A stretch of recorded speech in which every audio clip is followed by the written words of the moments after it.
Rain World portrays a lost civilization that's been lost for so long, it's hard to even think about it as one anymore.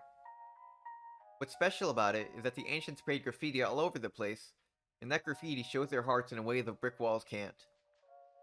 Here's some of the more interesting graffiti, but be warned, there's more spoilers than you think can be found in graffiti. With that said, probably the most interesting graffiti you'll find is in the first minute past the tutorial. Yeah, right here. It's a bit hard to make out, even if you know what these are. The art is called box heads in the code, and it depicts some of the final creatures you can find in the game, the Guardians. It's easy to miss even if you know this, but the resemblance is pretty obvious.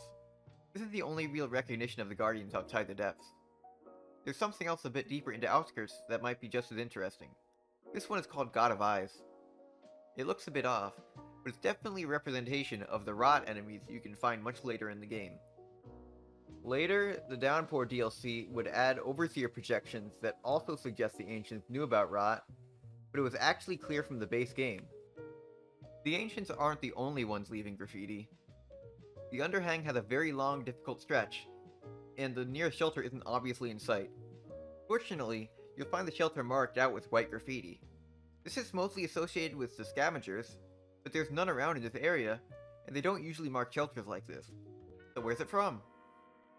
In the base game, it's just a gameplay abstraction, but the Downpour DLC gives a better explanation. This graffiti is here for every Slugcat, except for the Spearmaster. Spearmaster is known to draw using their needles when they rest. Seems like that happened here as well. It's a nice touch. My favorite piece of graffiti isn't even used in the game. The Iterators graffiti seems to depict 5 pebbles watching 3 other dead Iterators.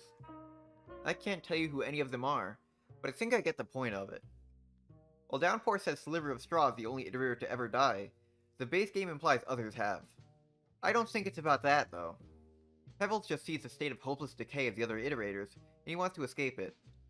The reason it never appears in-game isn't because the art is bad, it's just because, well, who would even draw it? By the time Pebbles was trying to escape his situation, there were no Ancients alive to draw this. This is why it doesn't even appear in Downpour. Well, that's mostly why. If you play as the meme Slugcat, you can finally find this graffiti on top of Pebbles' superstructure. I'd say it well earned this spot in the meme campaign. Even if you could only find this graffiti in the files, the orange eyelash thing that gives Pebbles ended up influencing a lot of art. Some later official art was depicting with the eyelashes, but not all of it. The eyelashes aren't too deep on the Rain World iceberg. That's not the only graffiti from the meme Slugcat. If you go deep into the Tubes region, you can find the Inv-exclusive Andrew's Basement. In the bottom of Andrew's Basement, you can find all the developers of the DLC. I don't really have anything to say about this, it's just kinda neat. Well, that's what I think all the most important graffiti is anyways. If you think I'm missing any notable graffiti, let me know in the comments.